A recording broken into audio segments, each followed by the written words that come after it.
Bonjour, Michel de Pixapicture.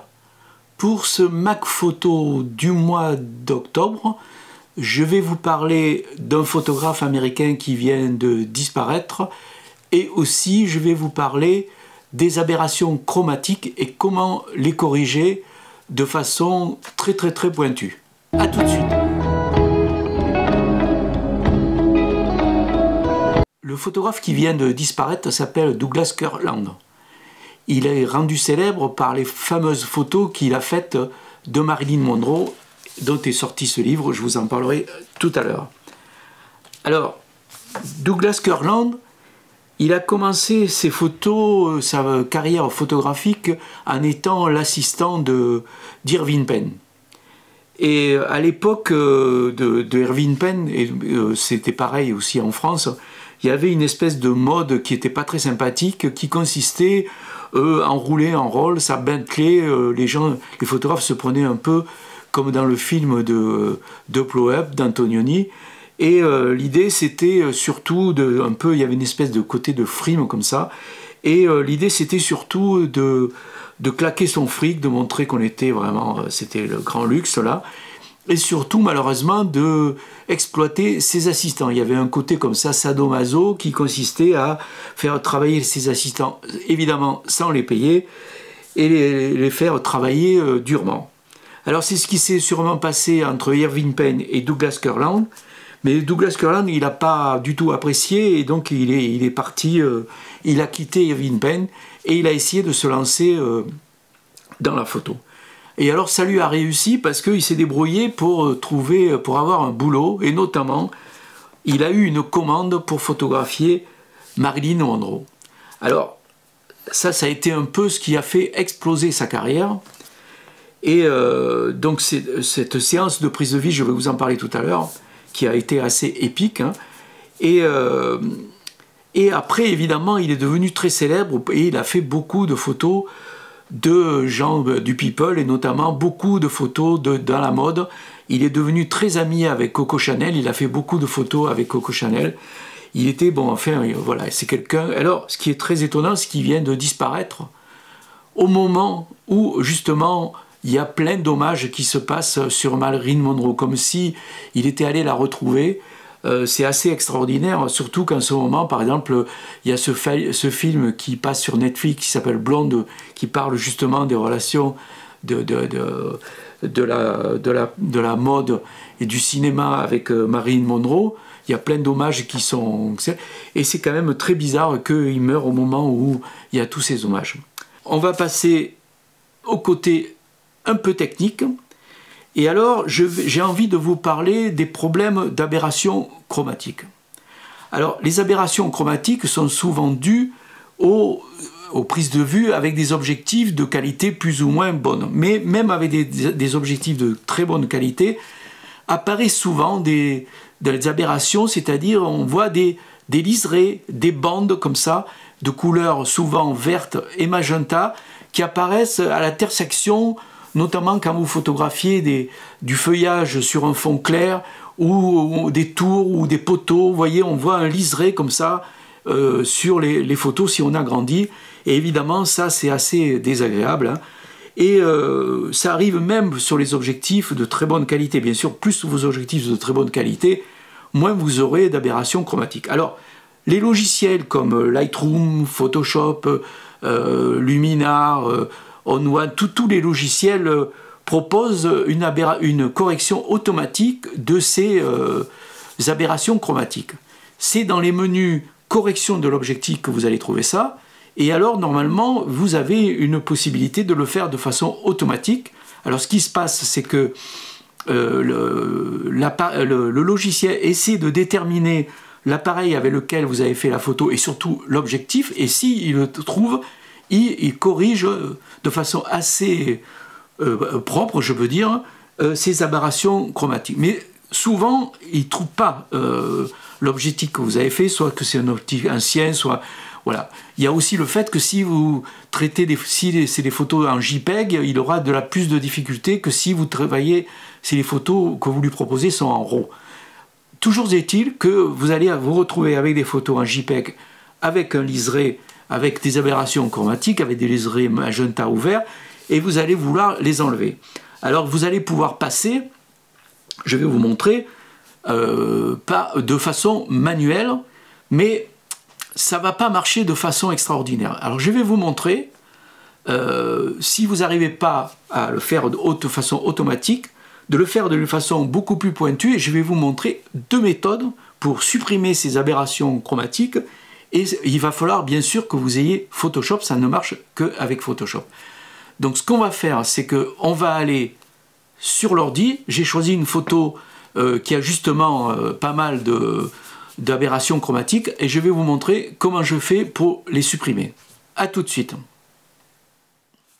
Alors, je suis dans Lightroom, j'ai ouvert une photo donc, du château de Chambord qui est à pleine tour et tout ça, donc il risque d'y avoir pas mal d'aberrations chromatiques, donc je vais agrandir, et vous voyez effectivement, on voit bien des bandes vertes, magenta, un peu partout, donc vous voyez, c'est pas terrible. Alors ce que je vais faire, on va faire la méthode de tous les logiciels, Luminar, On One Photo, etc., Affinity, qui propose évidemment dans le développement, si on va dans le développement, d'aller dans correction de l'objectif et de faire soit la méthode profil.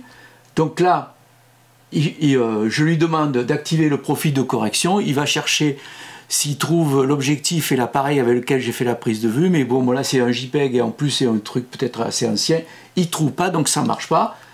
Donc on enlève tout ça, et ce qu'on fait, c'est qu'on va en manuel, et là il y a une pipette, et la pipette vous permet d'aller chercher justement là où il y a ces fameux couleurs magenta et verte, et alors vous voyez, des fois il a du mal à trouver,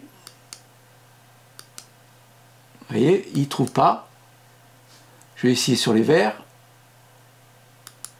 Voilà, là il a marché, il a enlevé les verts, vous voyez c'est assez délicat, il faut bien taper à l'endroit où il y a du magenta, vous voyez là voilà, donc vous voyez il a quand même un peu enlevé mais c'est quand même pas top, donc je trouve que c'est quelque chose qui fonctionne pas très bien, en plus vous voyez c'est délicat à essayer à trouver tout ce qu'il y a comme aberration et liséré, soit magenta, soit vert, bon il y a aussi des bleus, donc vous voyez je trouve que ça fonctionne pas. Ou très mal. En tout cas, alors la méthode que je vais vous proposer, enfin les deux méthodes que je vais vous proposer, ça va être de travailler pas avec Lightroom, ni avec Luminar, ni avec Affinity, ni tout ça, mais travailler avec Photoshop. Donc on va aller sur Photoshop et on va voir comment arriver à corriger parfaitement cette aberration chromatique. A tout de suite. Alors je suis dans Photoshop, j'ai ouvert une photo donc toujours du château de Chambord. Et alors, si j'agrandis, vous allez voir tout de suite que là, on a évidemment toujours ces fameuses aberrations chromatiques. Voilà, je vais aller à un endroit où vraiment on les voit bien. Ici, vous voyez, là, je vais encore agrandir pour qu'on soit bien comme il faut. Voilà, j'agrandis, voilà. On voit bien donc les traits ici, magenta et vert. Alors ce que je fais toujours quand on travaille dans Photoshop, c'est de dupliquer ce calque. Donc je vais ici dans plus, où je fais Commande J pour Mac ou Ctrl J pour PC. Et ce que je vais faire, c'est que je vais flouter l'image pour essayer de faire partir ces bandes vertes et magenta. Donc je vais dans Filtre, Flou, Flou gaussien. Alors évidemment là il me met la dernière valeur que j'ai utilisée, je remets à 0, je vais me mettre ici, qu'on voit bien, voilà, peut-être là, encore mieux, voilà, je vais agrandir un peu pour qu'on voit, et alors je vais me débrouiller pour pousser les rayons jusqu'à ce que les couleurs disparaissent.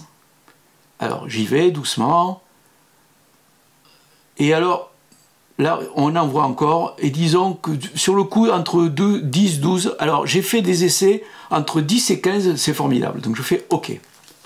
Voilà, le problème c'est que là, si vous voulez, tout est flou, donc c'est pas ce qui m'intéresse. Et alors, ce que j'ai envie, c'est que ça travaille que sur les couleurs et pas sur la luminance, ce qui veut dire que ici, je vais passer le mode de fusion qui est en normal, je vais le passer en couleur. couleur. Voilà, ok. Et ce que je veux, moi, bien sûr, c'est que ça floute pas que ça floute que les parties que je veux enlever, c'est-à-dire les aberrations chromatiques. Donc je vais, évidemment, qu'est-ce qu'on va faire? On va faire un masque de fusion. Donc je vais faire rajouter un masque de fusion et je vais le rajouter noir. Donc j'appuie sur la touche Option ou Alt. Voilà. Donc là, c'est le fait d'avoir fait ce masque de fusion noir, c'est comme si on n'avait fait aucun traitement, c'est-à-dire que si on n'avait pas fait ce flou gaussien, ça cache tout l'effet qu'on a fait précédemment. Donc moi, ce que je vais faire maintenant, c'est que je vais révéler ce masque, ce flou gaussien, mais que dans les parties qui m'intéressent, c'est-à-dire évidemment à l'endroit où il y a ces bandes désagréables d'aberration chromatique. Donc je vais prendre le pinceau et je vais peindre en blanc, en faisant attention que la dureté soit à 0, que le flux soit à 100 et l'opacité à 100. Donc vous voyez, je vais prendre ici et je vais peindre sur les taches. Vous voyez, les liserés, et vous voyez, ça marche nickel. Ok? Vous voyez comment ça marche? Alors, je ne vais pas tout faire parce que sinon on en a pour un moment, mais vous voyez, c'est formidable. Donc vous enlevez tout parfaitement, là, cette fois c'est parfaitement ces aberrations chromatiques, et puis après, bon, si vous voulez faire un JPEG, vous écrasez le calque et vous avez une photo nickel sans aberration chromatique. Ça, c'est la première méthode.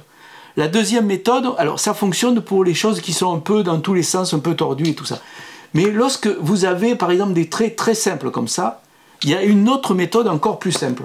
Alors, ce que je vais faire, je vais recommencer comme si de rien n'était. Voilà.